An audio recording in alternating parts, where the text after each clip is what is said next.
Hello everyone, मैं हूं उदय परमार। आप देख रहे हैं मेरा यूट्यूब चैनल टीचिंग आइडियाज़। आज मैं जो है वो 9th क्लास की बायोलॉजी का सेकंड चैप्टर जो हम स्टार्ट कर रहे हैं, सॉल्विंग अ बायोलॉजिकल प्रॉब्लम, उसके फर्स्ट लेक्चर के साथ हाजिर हुआ हूं और वो टॉपिक है biological problem and biological method. हम जो है इस लेक्चर में जो है वो डिटेल से डिस्कस करेंगे कि बायोलॉजिकल प्रॉब्लम है क्या, ये प्रॉब्लम जो है कैसे रिजोल्व किया जाता है, इसको रिजोल्व करने का जो प्रोसेस है उसे क्या कहते हैं और उस प्रोसेस में कौन से स्टेप्स फॉलो किए जाते हैं, वो स्टेप कौन से हैं और उन स्टेप्स में जो है कौन से टूल या कहाँ पे कौन सा काम किया जाता है, ये शॉर्टली हम आज इस इंट्रोडक्शनल लेक्चर में डिस्कस करेंगे। जैसे इसके बाद जो लेक्चर आएगा उसमें हम इन स्टेप्स की जो है वो स्टेप वाइज डिटेल से जो है हर स्टेप की जो है वो स्टडी करेंगे और एक स्पेसिफिक बायोलॉजिकल प्रॉब्लम लेके हम जो है इस पूरे मेथड को जो है वो फॉलो करेंगे। और बायोलॉजिकल प्रॉब्लम जो हैं वो कौन से होते हैं, उनकी कितनी टाइप्स होती हैं और क्या हर प्रॉब्लम को जो है रिजोल्व करने के लिए मुख्तलिफ जो है वो प्रोसेसेस फॉलो किए जाते हैं या एक ही जो है जर्नल इस जो है वो प्रोसेस या मेथड जो है वो फॉलो किया जाता है रिजोल्व करने के लिए। ये सारी चीज़ें इस लेक्चर में हम डिटेल से डिस्कस करेंगे। और लेक्चर में आगे बढ़ने से पहले आपसे एक हम्बल रिक्वेस्ट है कि आपने अभी तक अगर मेरा चैनल सब्सक्राइब नहीं किया तो आप सब्सक्राइब कर लें और वीडियो को लाइक एंड शेयर करें। तो अब हम बढ़ते हैं वीडियो की तरफ।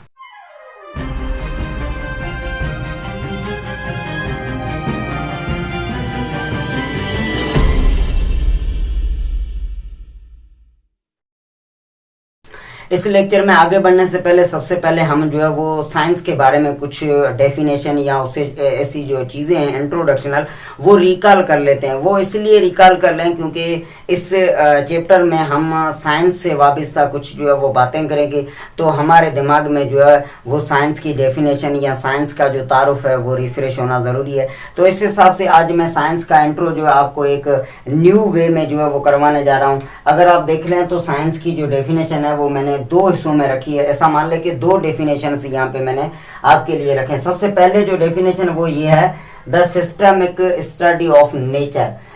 ऐसा मान लें कि एक साइंस जो है ना ये नेचर की जो एक सिस्टमिक स्टडी है और and how it affects us and the environment. और ये स्टडी जो है ये हमें और हमारे माहौल को कैसे अफेक्ट करती है, राइट वे में अफेक्ट करती है, रॉन्ग वे में अफेक्ट करती है, ये सारी चीज़ें हमें जो है ये एक सिस्टमिक जो हम इंफॉर्मेशन गेन करेंगे उसमें पता चलेगा। और ये सिस्टमिक स्टडी गेन करने का जो प्रोसेस है उसे हम जो है वो साइंस कहते हैं। यहाँ पे एक और डेफिनेशन मैंने आपके लिए रखी है, अ बॉडी ऑफ नॉलेज। मसलन कि एक नॉलेज या इंफॉर्मेशन का जो है वो ऐसा समझने कलेक्शन, एक उसका जो है वो मजमुआ, that is constantly changing through use of better and more accurate tool for investigation.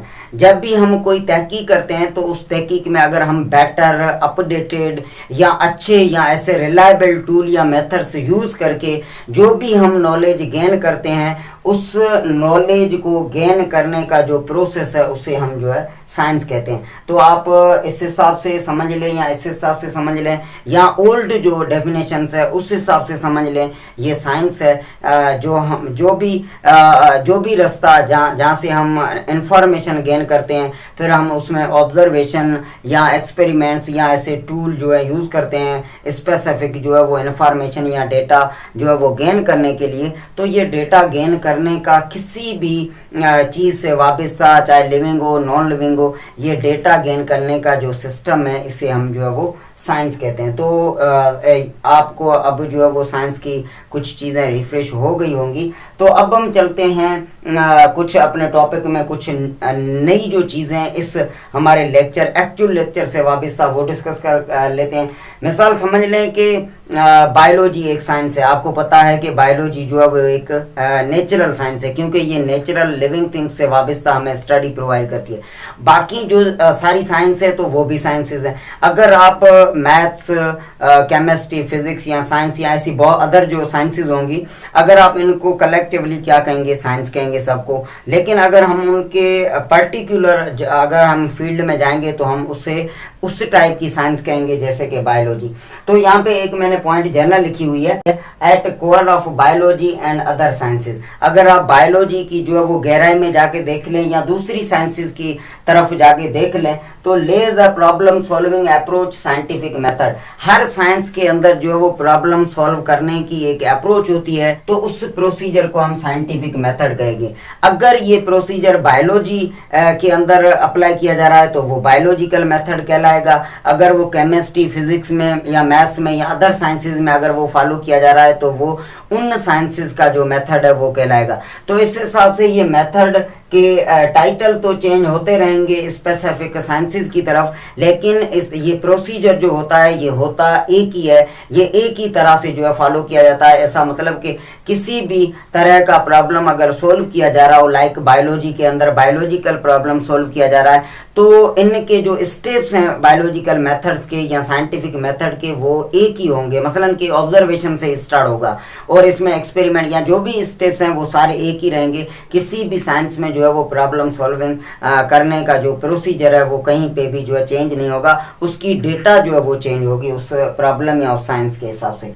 यहाँ पे एक और पॉइंट अगर आप मुलाजा कर लें, it is a series of steps followed by scientist. Just ये ऐसा मान लें कि बायोलॉजिकल मेथड जो है या साइंटिफिक मेथड जो है ये एक स्टेप की सीरीज है। ये जो सीरीज है ये साइंसदान फॉलो करते हैं to answer specific question about the natural world. तो नेचुरल वर्ल्ड से जो भी सवाल उठ रहे हैं उन सवालों के जवाब देने के लिए साइंसदान एक स्टेप्स की जो सीरीज है वो फॉलो करते हैं उन क्वेश्चंस के जो है वो आंसर देने के लिए, रिलायबल आंसर करने के लिए। तो वो सीरीज जो है जो आंसर फाइंड करने के लिए फॉलो की जा रही है उस सीरीज को हम जो है वो साइंटिफिक मेथड कहते हैं।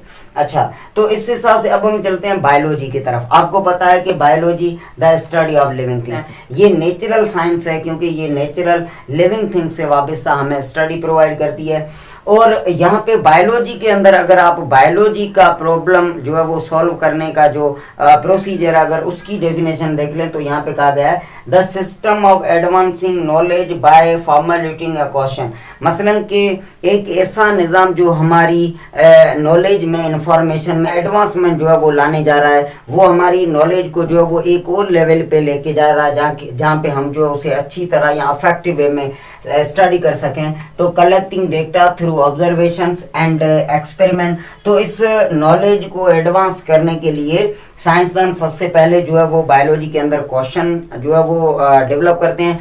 क्वेश्चन के बाद उस क्वेश्चन से वाबस्ता जो है वो ऑब्जर्वेशन से लेके एक्सपेरिमेंट तक जो है वो डेटा इकट्ठी की जाती है, टेस्टिंग अ हाइपोथेटिकल आंसर। और ये डेटा इकट्ठी करने के दौरान जो एक अंदाजन एक सवाल बनते हैं उनके जो है वो आंसर फाइंड करने के लिए अबाउट लिविंग थिंग्स, क्योंकि हम बायोलॉजी के अंदर फॉलो करें तो लिविंग थिंग्स से मुतालिक जो सवाल होते हैं उनके आंसर फाइंड करने का जो अमल है उसे हम बायोलॉजिकल मेथड कहते हैं। एक्सप्लेन करने के लिए ये थोड़ा सा आपको बड़ा लगा होगा, लेकिन आप ऐसा कह सकते हैं कि a series of step that is followed by scientist to answer the specific questions about natural phenomena that is known as the biological method। अगर आप बायोलॉजिकल मेथड के स्टेप्स देख लें या साइंटिफिक मेथड के देख लें उनके स्टेप्स सेम ही रहेंगे। किसी भी साइंस में आप चले जाओ, प्रॉब्लम सॉल्विंग जो स्टेप्स सीरीज ऑफ स्टेप्स है उसके स्टेप्स जो है वो ऑब्जर्वेशन से स्टार्ट होते हैं और थ्योरी पे जाके जो है वो खत्म होते हैं। ऑब्जर्वेशन सबसे पहले जो है वो फॉलो किया जाता है प्रॉब्लम से वाबस्ता, फिर वहाँ पे हाइपोथेसिस जो है वो किया जाता है। ये स्टेप्स हैं क्या, मैं जस्ट यहाँ पे टर्म आपको समझा रहा हूँ। हम आगे इस चैप्टर में जब डिस्कस करेंगे तो यहाँ पे स्टेप बाय स्टेप वहाँ पे हम डिस्कस करेंगे। हाइपोथेसिस के बाद रीजनिंग जिसे डिडक्शन या प्रेडिकेशन भी कहा जाता है। उसके बाद प्रैक्टिकल टेस्ट मतलब एक्सपेरिमेंट किया जाएगा। उसके बाद output what happen in the experiment वो देखा जाएगा। उसके बाद एक नतीजा जो है वो अक्स किया जाएगा कि फाइनली क्या हुआ। और उसके बाद लॉज एंड थ्योरीज जो है ये डेवलप की जाती है। तो ये स्टेप्स जो हैं ये हर साइंस में फॉलो करके उनके प्रॉब्लम जो है वो सॉल्व किए जाते हैं या स्पेसिफिक आंसर्स क्वेश्चंस जो होते हैं उनके आंसर दिए जाते हैं। अगर अब हम आते हैं हमारे एक्चुअल टॉपिक के स्टार्ट में। फर्ज करें अब हम बायोलॉजी के अंदर स्टडी कर रहे हैं एक बायोलॉजिकल प्रॉब्लम। तो अब हम बायोलॉजिकल प्रॉब्लम है क्या, a set of questions to be solved about the natural world. हमारी जो ये जो जिंदगी वाली जो दुनिया है या जानदार जो चीजें, अगर इनसे वाबस्ता कोई भी प्रॉब्लम क्रिएट होता है तो उससे हम जो है वो बायोलॉजिकल प्रॉब्लम कहेंगे। आप इस हिसाब से भी देख लें, ऐसा एक मामला, एक ऐसा जो है इशू, एक ऐसा जो है वो मिसबिहेव, एक ऐसा जो है ऐसा समझ लें प्रॉब्लम जो एक जानदार से वाबस्ता हो या जानदारों के रिश्तों से जो है वो डेवलप हुआ हो, तो उससे हम बायोलॉजिकल प्रॉब्लम कहेंगे। ऐसा मान लें कि वो प्रॉब्लम एक क्वेश्चन का सेट है। ये डेफिनेशन आपको जो है ये जब हम आगे चलेंगे इस टॉपिक चैप्टर में, तब आपको ये अच्छी तरह समझ में आ जाएगा कि हाँ बायोलॉजिकल प्रॉब्लम एक क्वेश्चन का जो है वो सेट है। तो इस हिसाब से बायोलॉजिकल प्रॉब्लम कितने होते हैं, कौन सी टाइप के होते हैं, हम जस्ट बायोलॉजी के अंदर रह के बातें कर रहे हैं। बायोलॉजी के जो प्रॉब्लम है, बायोलॉजिकल जो प्रॉब्लम है वो इन्वायरमेंटल हो सकते हैं, हमारे इन्वायरमेंट से वाबस्ता, इकोलॉजिकल होते हैं, हमारे जो रिश्ते हैं एक दूसरे के साथ उससे वाबस्ता हो सकते हैं, हमारी हेल्थ से रिलेटेड जो है वो हो सकते हैं। चाहे कोई कैसा भी प्रॉब्लम हो, नेचुरल वर्ल्ड या बायोलॉजिकल प्रॉब्लम जो है वो किस टाइप का भी हो, सेम प्रोसीजर इज फॉलोड। इसका मतलब ये है कि ये प्रोसीजर जो रिजोल्व करने का है ये ऐसा ही जो है वो फॉलो किया जाएगा उसे जो है रिजोल्व करने के लिए। अब हम आ जाते हैं बायोलॉजी के अंदर, हम एक ऐसा प्रॉब्लम सिलेक्ट करते हैं और जिसे हम इस चैप्टर में आगे जो है वो रिजोल्व भी करेंगे सीरीज ऑफ स्टेप्स को फॉलो करते हुए।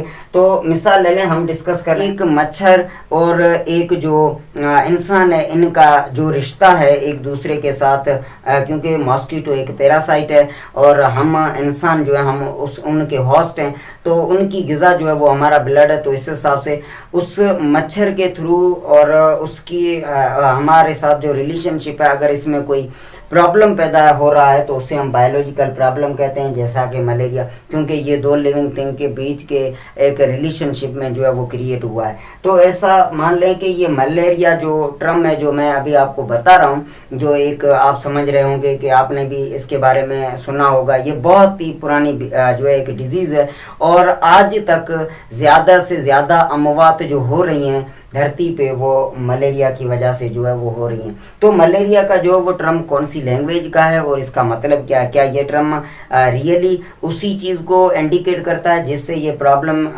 क्रिएट होता है। तो लैटिन वर्ड मेला का मतलब बैड है और एरिया का मतलब एयर है। इसका मतलब है कि लैटिन जो लैंग्वेज है उसके सेंस से देख लें तो मेला मीन्स बैड और एरिया मीन्स एयर है। मसलन कि गंदी हवा से होने वाला एक जो है लिविंग थिंग का प्रॉब्लम, और spread through a female mosquito Anopheles. और ये प्रॉब्लम जो है, ये मलेरिया जो है एक फीमेल मॉस्किटो है एनोफिलिस, उससे जो है ये स्प्रेड होता है। तो यहाँ पे इसका टर्म एक और मीनिंग बता रहा है और ये मॉस्किटो से होता है, तो ये थोड़ी कन्फ्यूजन आपको लग रही होगी। मैं आपको थोड़ी सी हिस्ट्री बता दूं। जब ये मलेरिया जो है अपनी पीक पे था, अपने उरूज पे था, जब ये मसलन कि इसका लाइक अगर आप देख लें तो 19 में अभी जो कोरोना वाली सिचुएशन थी तो एक हिरास फैल गया था कि ये पता नहीं क्या बीमारी है, कैसे हो रही है, क्यों, मसलन कि कुछ भी नहीं जानते थे, बस हम जो है वो प्रिकॉशंस फॉलो कर रहे थे कि इससे कैसे बचा जाए या इससे जो है कैसे महफूज जा सके। तो इस हिसाब से मलेरिया जब अपने टाइम पे जब आया था एज ए न्यू डिजीज़ और इसने बहुत ही परेशान कर दिया था, क्योंकि उस वक्त इतना एडवांस पीरियड नहीं था जब जो अभी चल रहा है। तो इस हिसाब से उस वक्त वहाँ के जो साइंटिस्ट या वहाँ के जो लोग थे उन्होंने लैटिन में उसी हिसाब से वो टर्म सजेस्ट किया। वो टर्म तो एक आप समझ रहे हैं कि गलत मतलब से रखा गया था, लेकिन अब उसका जो रियल काज है मलेरिया का वो जब फाइंड हो चुका कि मलेरिया इससे होता है, तो अब उस टर्म को जो है हम चेंज नहीं कर सकते। अब उसी टर्म को हम जो है वो आगे लेके चल रहे हैं कि ये मलेरिया है, जो उस वक्त गंदी हवा के हिसाब से समझा गया था। वो ये स्टोरी ये थी कि आप देख लें कि जो जाबलू एरियाज़ हैं या मार्शी जो लैंड्स हैं, वहाँ पे जो पथरीली ज़मीन है वहाँ पे पानी जो है ना वो इजीली एब्जॉर्ब नहीं होता जैसे प्लेन एरियाज़ में या प्लेट्यूज में होता है। तो वहाँ पे वो पानी जब ऐसी नीची वाली जगह पे इकट्ठा हो जाता है और वहाँ पे जब टेम्परेचर समर सीजन में बहुत ही ज़्यादा होता है, तब वो पथरीली ज़मीन ऐसा समझ ले कि वो जो है वो आग उबलती है, और उस कंडीशंस में वो पानी जो है वो उस पथरीली ज़मीन पे जो खड़ा हुआ है वो एक ऐसा समझ ले कि खड्डों के अंदर वो पानी ऐसा मान लें कि वो बॉयल होता है, और उसमें जो भी गंदगी वाली चीज़ें आके गिरती हैं वो उस पानी के अंदर उबलते हुए पानी के अंदर वो बिल्कुल सड़ कर मिल कर उस पानी के अंदर मिल जाती है। और जब वो पानी उबलता है वहाँ से एयर जो है उस उबलते हुए पानी के जो वेपर्स हैं उनको जो अपने साथ ले जाती है, और वो एयर जब कोई ऐसा इंसान जब वो इनहेल करता है तो उस गंदी हवा से जो है वो मलेरिया होता है। ये कॉन्सेप्ट जो है उन जो है एंशियंट पीपल के दिमाग में था इस हवाले से, तो उन्होंने इसको एक गंदी हवा समझ के जो एक बंदे से दूसरे बंदे से शायद ट्रेवल करती है या ऐसे एरिया से जो है वो गंदी एयर जो है वो खड़े हुए पानी गटर वाली या से गंदू पानी से जो है वो एयर अगर हम अपनी सांस वाले सिस्टम में लेते हैं तो ये मलेरिया होता है। उस हिसाब से उन्होंने ये टर्म सजेस्ट किया, लेकिन बाद में जब इसका रियल काज फाइंड हो चुका तब इसका जो है वो टर्म तो अब नहीं चेंज किया जा सकता, लेकिन मलेरिया का जो रियल काज है वो चेंज हो चुका है कि ये गंदी हवा से नहीं बल्कि ये एक पैरासाइट है और एक ऐसा जानदार है जो हमारे ब्लड के अंदर जो है वो इन्फेक्शन फैलाता है, तो उस हिसाब से ये प्रॉब्लम जो है वो क्रिएट होता है। तो ये था आज का टॉपिक जिसमें हमने biological problem general scientific method के हवाले से और बायोलॉजिकल मेथड और बायोलॉजिकल मेथड के जो स्टेप्स हैं उनको डिस्कस किया। नेक्स्ट लेक्चर में हम जो है वो बायोलॉजिकल के स्पेसिफिक स्टेप्स जो है लेके और वहाँ पे एक प्रॉब्लम जो मलेरिया हमने सिलेक्ट किया है इसको लेके हम स्टडी करेंगे। तो तब तक के लिए आप अपना ख्याल रखें, वीडियो को लाइक एंड शेयर करें, चैनल को सब्सक्राइब करें। तो मिलते हैं नेक्स्ट लेक्चर में, तब तक के लिए बाय बाय।